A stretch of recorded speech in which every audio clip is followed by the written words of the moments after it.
Just like Diet Coke isn't a personality. I know why it's called delicious and it doesn't involve cannibalism. But what does Lunchables have to do with this? Thanks for being here for my meltdown. I really appreciate it. Hi, so it's Thursday, but I'm starting my reading vlog early because there's so much that I'm excited to get to in February that I felt like doing anything besides a reading vlog featuring books that have recently released seemed like a disservice to myself and frankly my TBR. So there are a number of releases that have come out pretty recently that I'm excited about. So I think for this vlog, tentatively, what I'm planning is I'm going to read Chasing Midnight by Cindy Dawson, which is a longer novella. It's the first in a new series, and I have been anticipating this book since like November because it gives Fast and the Furious vibe. It's got car racing scenes, and I think it's set in the early 2000s. Did I just make that up? And that just came out yesterday. And today, two books came out that I'm really pumped for, which one is Serpentine Valentine by Gianna Darling, which is the Sapphic Dark Medusa retelling that I have been really excited for. This is the year of Sapphic books, y'all. Get on board. I love a dark Sapphic romance. That's my favorite. I don't want soft, squishy feelings. Definitely reading that one. And then the one I'm actually not sure, I might switch it out for another book. The one I'm thinking I want to read is A Dangerous Game, which is an MMF, and this is also a retelling or like a reimagining of both Bluebeard and The Most Dangerous Game. Now, I was a twisted child. I loved reading The Most Dangerous Game in high school. I thought it was a really thought-provoking. I was really fascinated by the moral issues that it brought up. So I'm kind of like, maybe this will bring up a little bit of that. I don't know if that seems too dark, which it might. I can't tell right now. I've just read like a bunch of really, really dark books. And so sometimes that means that I need to take a break, but I'm going to try reading the other two first and see if I'll be okay to move on to that one. We'll see. We'll see how I'm feeling towards the end, but I'm going to kick things off with Serpentine Valentine by Gianna Darling because I'm very excited about it and it just released today and I really want to read it because I am so in the mood for something sapphic. I will go do some reading and then let you know what this is all about. See you in a bit. Hi, so I'm back. And I am about 15% into Serpentine Valentine. So I am really loving this so far. It's definitely dark. It's very emotionally heavy. There's definitely a sense of melancholy, which you know I love in a heroine. Before I get into all the things that I'm really liking, the premise. So the synopsis is somewhat vague. So I was initially very confused. There's a very small piece of her background that's kind of like makes it sound like it's this big part of the setup. It's not. Basically, in the synopsis, it says that she's like been raised by women, around women, not had a lot of contact with men. I was like, how does that happen unless you are on the island of Lesbos, a la Wonder Woman? So that's not what's happening. Basically, she had doomsday prepper type family, and so they didn't really value education, and it was something that she was really drawn to, or just like information in general. And so she kept running away, and eventually they stopped looking for her. She was taken in by a family of all women. So it's a mother and her three daughters. She helped Lex, our first female main character, helped her get into basically like a Harvard. She has a very, very good friend that is the president of this university. And so there's sort of like this mentorship sort of a feel with her. Initially, she takes a lot of pride in Lex's success in the university and how well she's doing because there is a male professor that takes a particular interest in her, and he is like one of the foremost experts in his field. But he kind of gives her the ick. She's not really liking him when they first meet because she's like, it's always like the hot young girls that are in his office hours. She's just like, he just feels a little off. But they sort of like end up skirting around the issue and develop this bond over literature and an appreciation for the classics. You watch him basically groom her and make her feel special, make her feel different than the others, and especially for someone who already maybe doesn't have a lot of like adult attention, this is something that is very enticing for her. So eventually he ends up extending, it sounds like an apprenticeship. I can't remember the exact term that they use. For her, this is really going to get her a leg up. Like this is a really flattering offer. On that same day, though, he ends up drugging and assaulting her. The thing that I really appreciated about this, Gianna Darling was one, very explicit about where this happens in the book. So if you need to skip it, you can skip it. And two, I thought the way she wrote it was very tasteful because it was a lot about how the character was feeling in her body and the emotional, hi Kevin, the emotional impact. But the president is there, and this is someone that she thinks is going to be in her corner.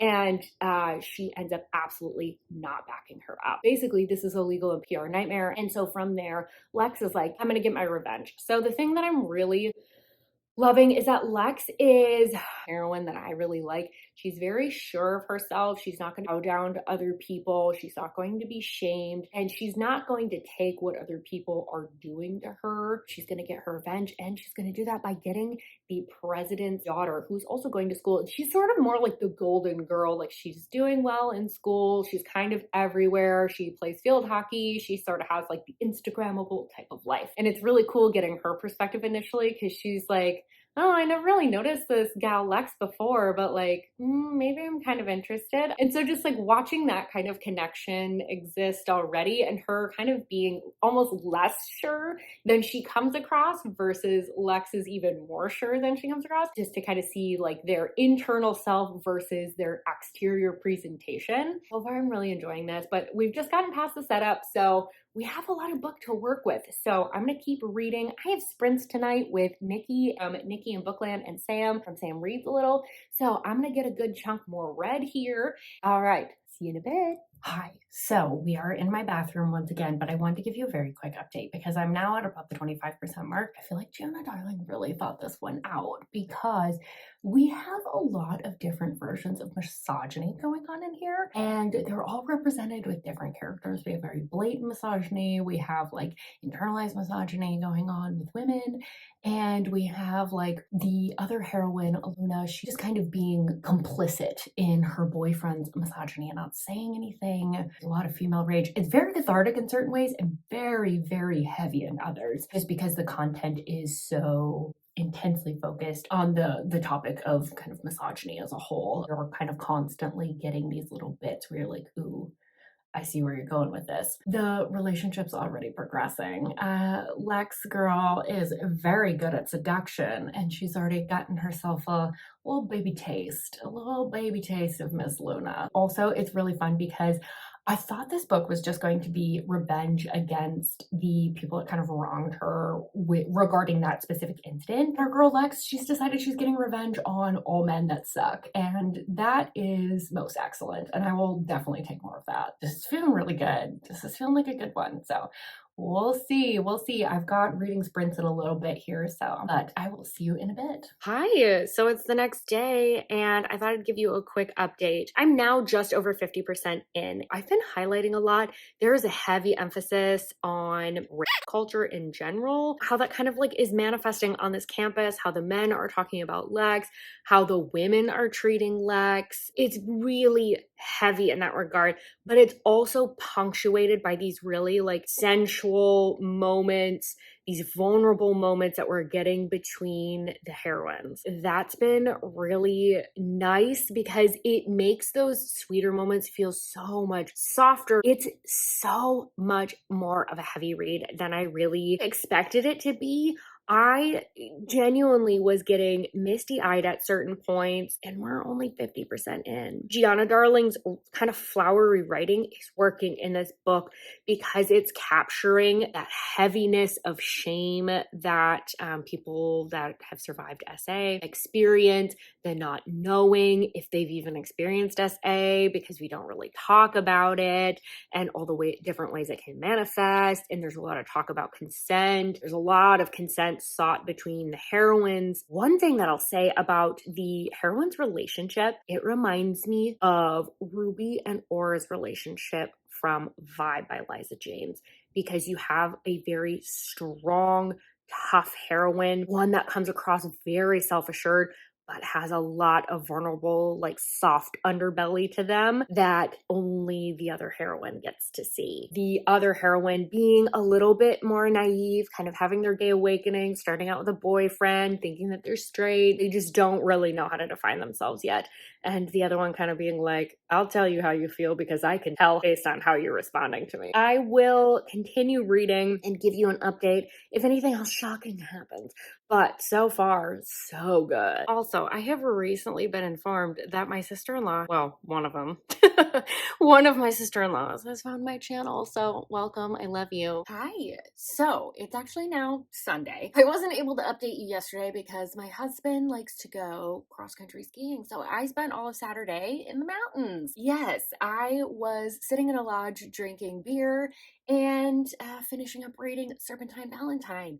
But obviously, because it's very crowded there, I wasn't able to update you all. So I'm coming to you now. Now that I've had a little bit of time to digest what I've read, I'm coming to you post-run, which is when I do most of my thinking. My hair is pretty like rained on, wind whipped, so like let's pretend we don't see it. But I finished this bad boy. I'll start off with the things that I liked because I really liked a lot of this book. So I loved Luna's character kind of going through these like ginormous growth spurts that I think are very like true to like when you're like new adult, like 20s age, where you kind of make a revelation about your life that's maybe counter or different from your parents, and then it starts you on this like snowball path of like starting to question a little bit of everything, where you're like, okay, well, if that thing's not true, then what else isn't true for my life? Luna really went through that once she really realized that, like, oh hey, like I don't want to date the people my mother wants me to date. Like, I want to date women. Then she kind of was like, well, do I even like playing field hockey?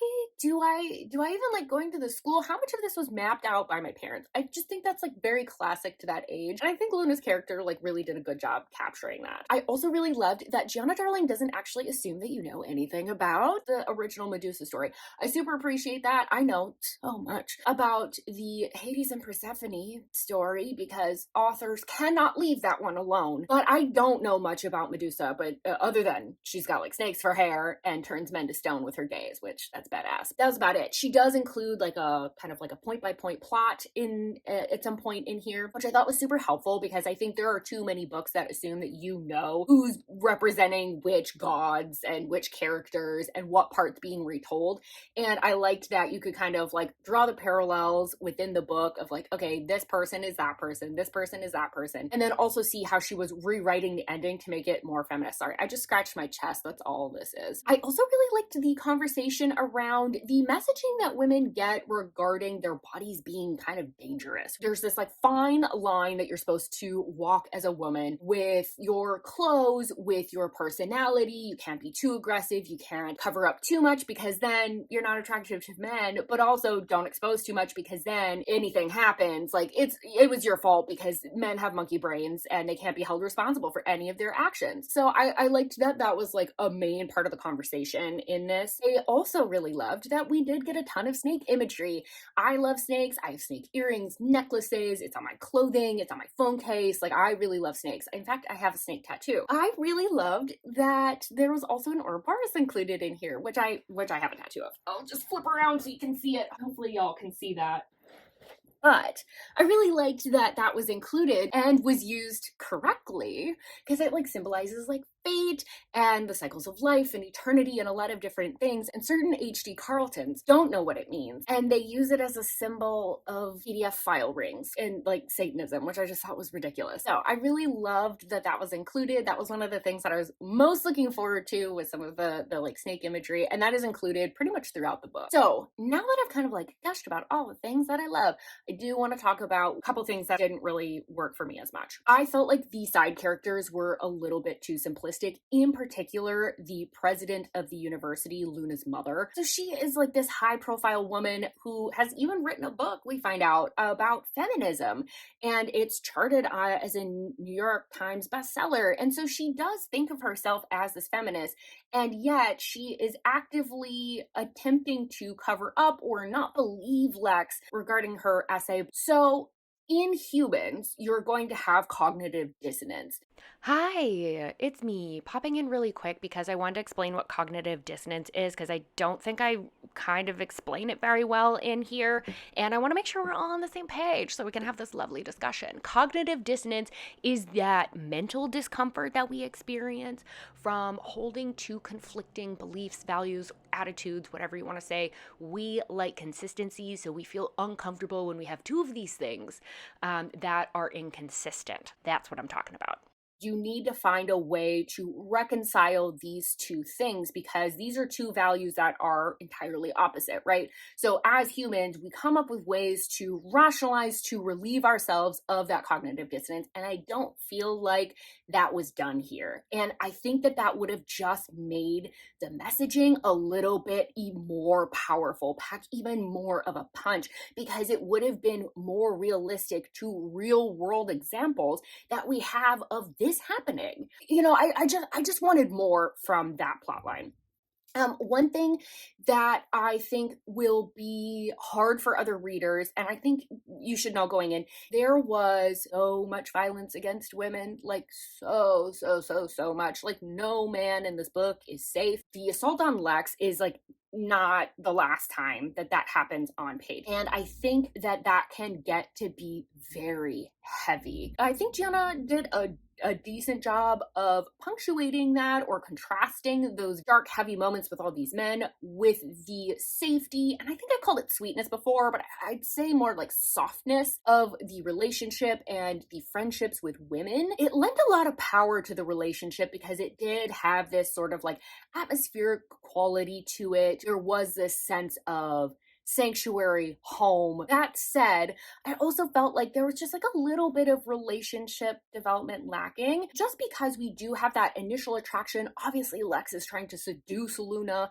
very aggressively for her revenge plot, but I wanted some things to kind of like develop beyond Lex, the seducer, the protector, the strong one. I wanted there to be a little bit more. We did get these moments of vulnerability between the two heroines, but I felt like we could have just had like a little bit more development there. Like, why do you guys like each other so much? Beyond really enjoying like literature and Shakespeare and those types of things, what else do you guys really like about each other? And just take that a little bit further. It was a good relationship, but I think it could have been even better. That's where I'm at with this one. This I'm giving a 4 stars. I really enjoyed it. I had a good time reading it, but do know that this is a very heavy one. We are moving on to Chasing Midnight, and this is by Cindy Dawson. So this is a novella. I did post that I was reading this, and once again, guess who's already read it? Book Vibes with Lynette. You are correct. She let me know that this book, it's very insta-love, and that is very true. I get that there's going to be some component of that, kind of like with a novella. You don't have as much room for relationship development. We'll see how this plays out.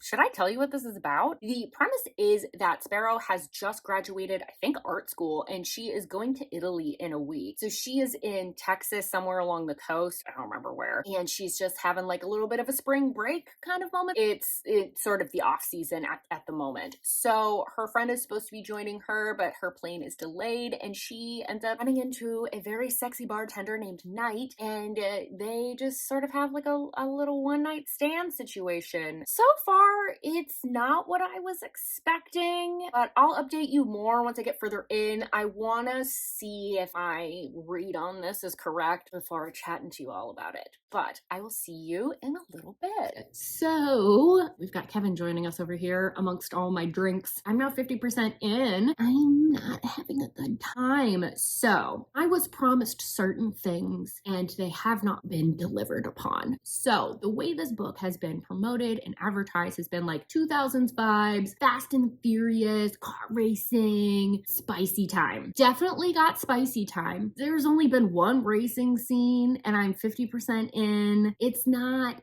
given what I want. Part of it is that the setup of this book is horrifically rushed. They basically meet in a bar. Immediately he's like, all my rules that I had about not bagging weekenders are out the window. She's so cool. And their banter is so vanilla. For example, the hero at one point says, do you want a drink? And the heroine's like, yeah, pour me a stiff one after that. And he's like, wow, I love her unfiltered nature. What about that's unfiltered? She responded to your question. There's stuff like that where I'm not liking that. The spice is hot. It's fun. But but I like some more connection established between my characters. And like Knight, he's supposed to be this badass, but like I've gotten none of that. Other than he like won his car racing scene, but that was like 5 pages. It was like 5 pages of car racing. I'm not enjoying the relationship between the heroine and her friend. The extent of that friendship has been, come pick me up from the airport, send photos or it's not happening. And one detail that my brain was just screeched to a halt on, these characters are supposed to be like just graduated from college and they're renting a car. Anyone notice the problem with that? Yeah, you have to be 25 to rent a car. My brain's getting hung up on little things like that. It feels like the author wanted a certain setup, but then rushed to get to the spice. I read a ton of novellas. I love a novella. I have read some really good ones that have character development, have a story arc, and have good spice. And right now, so far, all this has is good spice. I feel like I'm coming across really salty. It's fine. Like, it's just nothing special. I'm just feeling really disappointed. I really thought this was going to be a win. I was very excited for this book. I'm going to go finish this up and I will chat with you soon. Hi. So I finished Chasing Midnight and I didn't like it. Let's just say that the ending confirmed that these two didn't have as good of a connection as I would have liked them to. How do I say this? You know what? Fuck it. I'm just gonna spoil it. I'm gonna spoil it. If you don't want to hear spoilers, skip past whatever my timestamps are down here. So at the 75% mark, we get another racing scene. And I was like, yeah, finally, we got one. And it was like the racing scene that I was hoping the first one was gonna be more like. Prior to this, we had them, they meet, they have the racing scene, and then they just meander around, they connect up with their different friends, and they're just kind of like doing random shit. So then they're like having another race, and I was like, this is fun, I like this. And then the hero gets arrested, and then they don't talk to each other for the rest of the book. That sounds like a joke. I'm not joking. There is no communication, and she leaves for Italy, and they have like one last moment right before she gets on the flight, and then epilogue. In the epilogue, she comes back from Italy. They haven't talked that entire time. And she's like, oh, I haven't stopped thinking about it. I'm like, you can text, you can FaceTime. You have so many options of how to maintain a connection with this person, and you can still do that and enjoy your time in Italy. She even said in the epilogue that she wanted to stay in Italy. She had no desire to return to the States. But if she has to, she's gonna go out with her friend. And then because he happens to be there, she's like, you know what? Let's just get back together. No. I'm so bitterly disappointed with this book. I don't know what I'd rate this. I genuinely want to give this 2 stars. This didn't have a good romance. This didn't have a good plot line. This didn't have good characters. The only thing this has is like good spice. And I can get that elsewhere where there's better storytelling. All right, I'm gonna stop being a bitter Betty and move on. And I'm gonna be honest, I don't know what I'm gonna pick for my next book, because I know that I talked about reading A Dangerous Game by like, I think her name's Lila Sterling. I have a feeling because I think this is Menage, it's going to be really spice heavy. I don't know that that's what I'm really looking for right now. I'm just going to like dig through other releases that I've been monitoring and just see if there's anything else that's kind of like piquing my interest. I don't know. I'm just kind of at a loss. I'm going to like continue cooking for the Super Bowl and just like stew for a little bit and figure out what I want to read next, because your girl's in a bad mood now and she's not loving life. So I want to find a good one. Hi, so I guess this is the vlog where I randomly sit on floors throughout my house. So now we're in my office. Do I have a good reason as to why? No, I just happen to be in here contemplating the next book I'm going to read. And the one that I landed on is Delicious by AJ Merlin. So this has been an author that has been on my radar for a long time. Well, a longish time, like several months. And I just haven't gotten around to reading them. And they just released a book at the end of January. And it's part of their Pleasure and Prey series.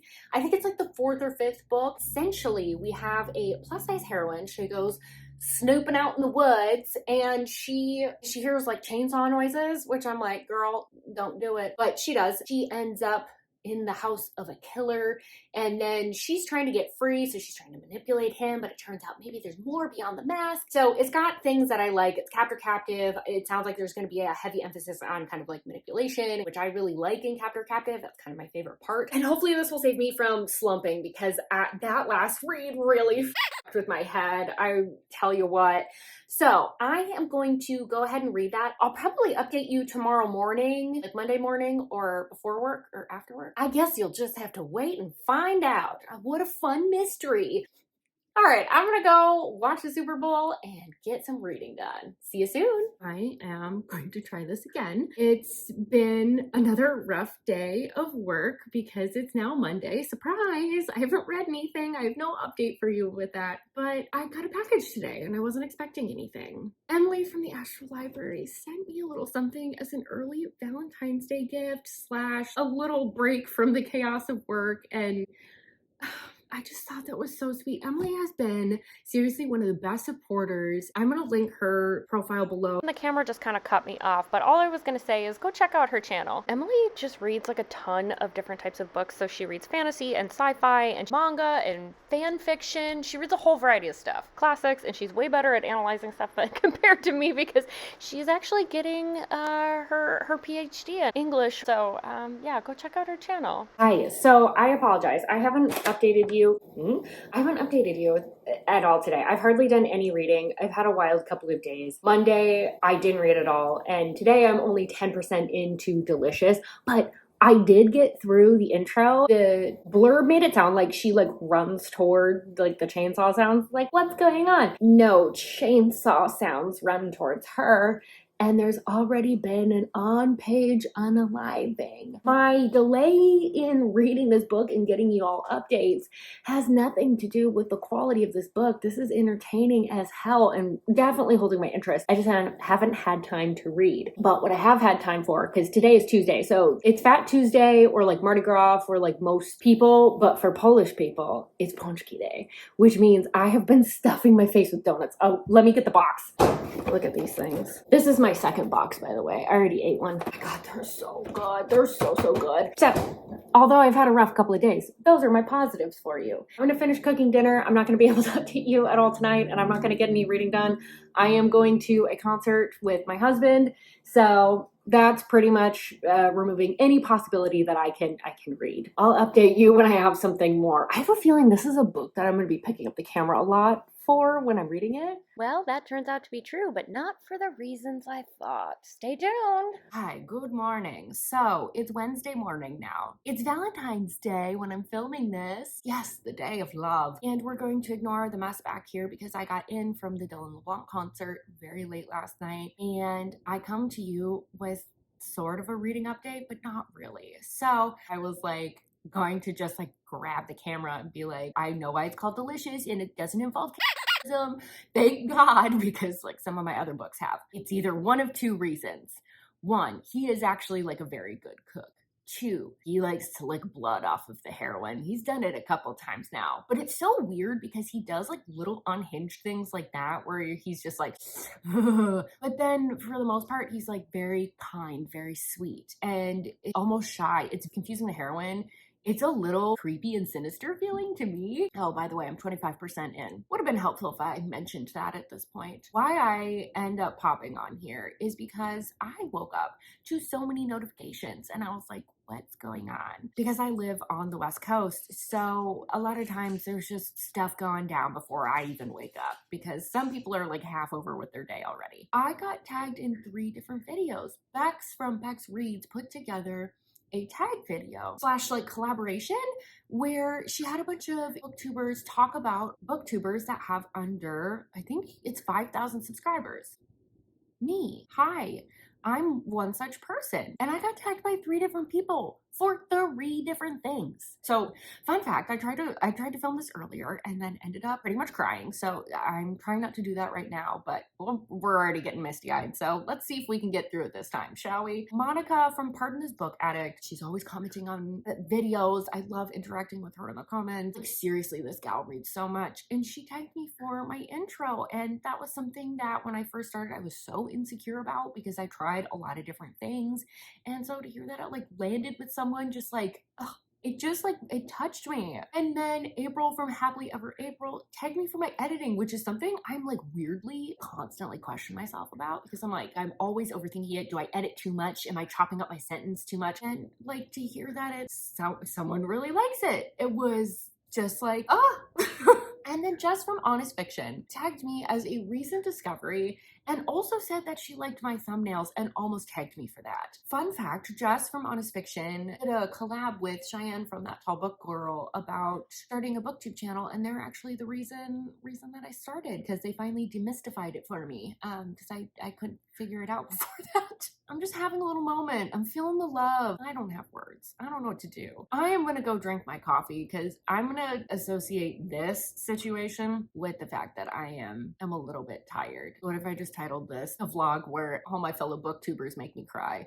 Because honestly, between this and Emily from the Astral Library sending me Below the Pulse, which I can't shut up about. I love that book so much. I'm a mess. So thanks for being here for my meltdown. I really appreciate it. And happy Valentine's Day, everyone. I'll see you after work when I've done some more reading. Hi, so I'm back. It is still Wednesday. I've been reading on my lunch break and I've gotten to the 50% mark. Hooray! I've made it. I've made it to a check-in point. I threw on a red lip because I had to go get some lunch, and I got myself some cherry bubbly. So we've got a very Valentine's Day theme here. But I wanted to update you because the vibes aren't vibing. Yeah, it's not going great right now. So the setup, delightful. The problem is that I'm not vibing with the heroine. The hero I kind of get. She has witnessed something that he has done in his serial killery ways that he can't let get out, right? So his hand has been forced. He needs to keep her captive, but he doesn't want to be a captor. He wasn't planning on taking anyone captive, so he's a little bit reluctant. So he's like trying to make her as comfortable as possible, but also trying to like still keep her captive and not running to the police. So his awkwardness and shyness, that to me makes sense with where things are going. Who doesn't make sense to me is the heroine. So we got some notes early on that she was attracted to him. And that's pretty common with captor captive. At some point earlier on, we note that there's some level of attraction. They've got a strong jaw and a Roman nose or whatever it is. That didn't bother me, but at about the 20% mark, we get this line, which I immediately had to flag. And I'm gonna read from my screen so that I don't get it wrong. She says, and I quote, "It really is too bad about the murderer part of him. That's not something I can get past for my own safety, if not for everyone else's. And I don't see how I could ever trust that he isn't about to chop me up at any moment when he gets bored." Again, it's really too bad about the murderer part of him. We are at the 20% mark, and she's already so lusty after him and his cooking skills that she is treating this like an office crush. She's like having awkward conversations about his cooking skills and like, "I would have just microwaved. Wow, you're really good at this." The energy it's giving me, okay. Does anyone here watch SNL and remember the Best Friends talk show? The ditzy friend that's like, "My boyfriend's crazy." Said, "Thanks for letting me watch you eat that sirloin. My boyfriend's crazy." That's what this is giving. It feels like a rom-com heroine got dropped in a horror novel, which is bizarre. We had that at the 20% mark. Then around like the 35% mark, they already kissed. Like, why are things escalating so quickly? This woman has known this man for a couple days. He has unalived a person in her vicinity. He came at her with a chainsaw. And after a couple of days of him like being a little bit respectful and cooking her a meal, she is playing tonsil hockey with him. I mean, granted, she catches herself, but still. And then at the 50% mark, we already have her sort of defending him to multiple different people, because we're having interactions with outside people at this point, and they're already kind of like, well, you guys met in an unconventional way. I'm not jiving with this. Sucks. It really fucking sucks. It started out so strong. All right, so I am actually going to see if I can just finish this today. I honestly just, I need this to be done. I need this to be done. I want to read something that I'm excited about, which is Back on Me by C.L. Menegan. Oh my God. Oh my God. I want to move on to that so bad right now. Maybe things turn around. Maybe things end up working out. But like right now, the vibes, they're not vibing. So see you in a bit. 60% in, quick update. I was wrong about the title. I was wrong about the origins of the title. So I guess we're just gonna have to deal with that now. That's fun. Fun. Love it. Love it. Why is there so much of this in all of my reading vlogs? I am so sick of reading about the fact that this gal eats Lunchables. It has been included in the weirdest spot yet. Before I was kind of like, whatever. Now it's her whole personality. It's just so out of place in this sentence. I don't know if I can do this because someone like me who cares for plants and eats Lunchables might not be able to accept someone whose skills lie in carving up bodies and lying to the police.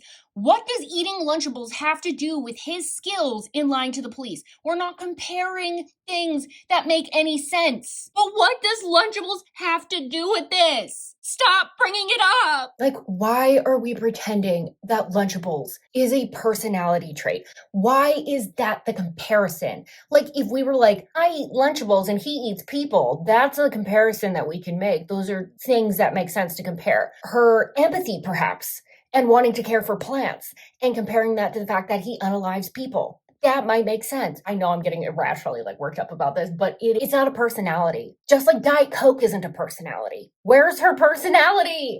Hi. I have a horrible angle for you because bad lighting, and also I'm trying not to show the fact that I'm breaking out pretty good on my chin here. I'm post working out, so my hair is a mess as well. So you know what? Pretend this is a podcast. Put the phone down, the laptop, whatever you're watching this on, and just don't look at the screen. Thank you so much. I deeply appreciate your cooperation at this time.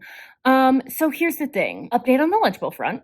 10 times. It's mentioned 10 times. Again, not a personality trait. 9 times too many. I hate it. Update number 2. They're professing their love. Well, he's professed his love to her, sort of. No.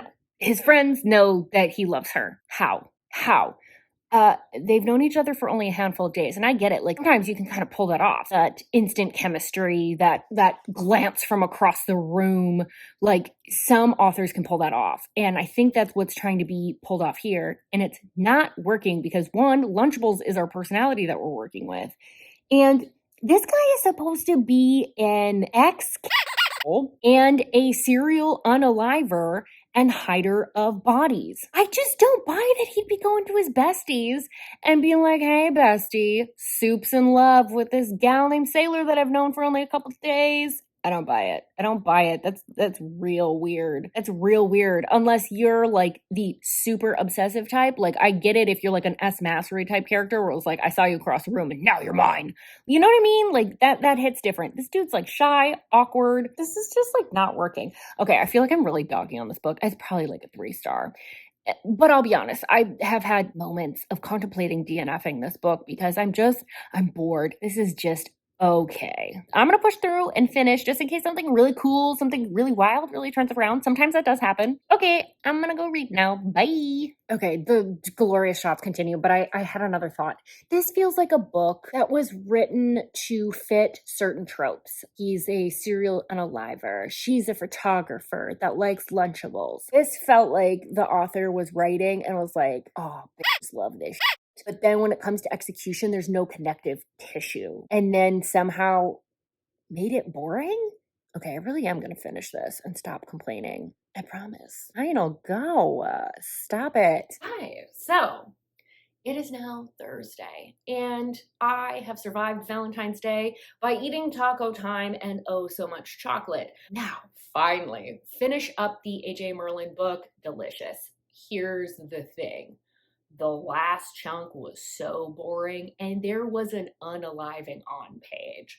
It just feels like a book that was written for the tropes, because the tropes don't actually feel that representative of the book itself. The captor-captive situation is very much treated almost like a meet cute, and that's not what I'm looking for. The last 10% I skimmed very hard because it's all about them adopting a stray cat. Hence my boredom with the book. That seems like I hate cats. I don't. I love cats. I have Kevin, clearly. But that was very boring because I didn't care about the characters. Anyways, I digress. So I'm giving that one 3 stars. If you have read the series, I would really love to hear from you about whether or not you get that type of energy from the other books. Do I just need to go back and read the other ones? I will say though, when I did look at the ratings of other people who had read most of the series, there's the people that are she does it again.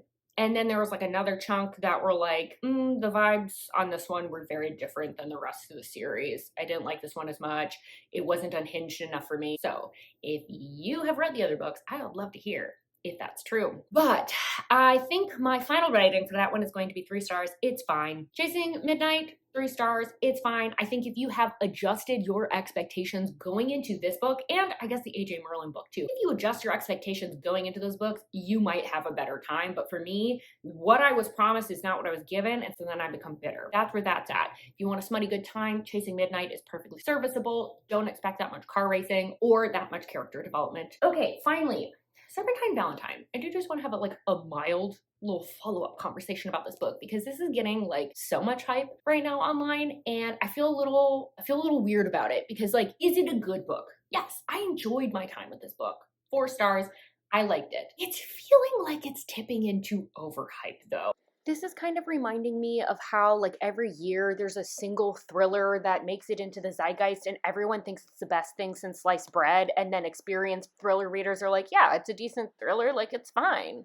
But also, why is this the one that's getting hyped up by everybody and not some other ones that I think are better? I don't feel like it's as good as it's being portrayed online. You would think this book gold. I think especially for experienced sapphic romance readers, this is not the most sapphic of sapphic romances, if you know what I'm saying. The revenge plotline is the A plot, the sapphic love is the B plot, and slightly underdeveloped. I don't know, I have complicated feelings about this book now because I enjoyed it, but now seeing it get overhyped makes me feel a little icky. Does that make any sense? Am I just rambling? I mean, a little bit. I am just rambling. I think part of it is honestly, I've seen other books do this type of thing before, and I like them more.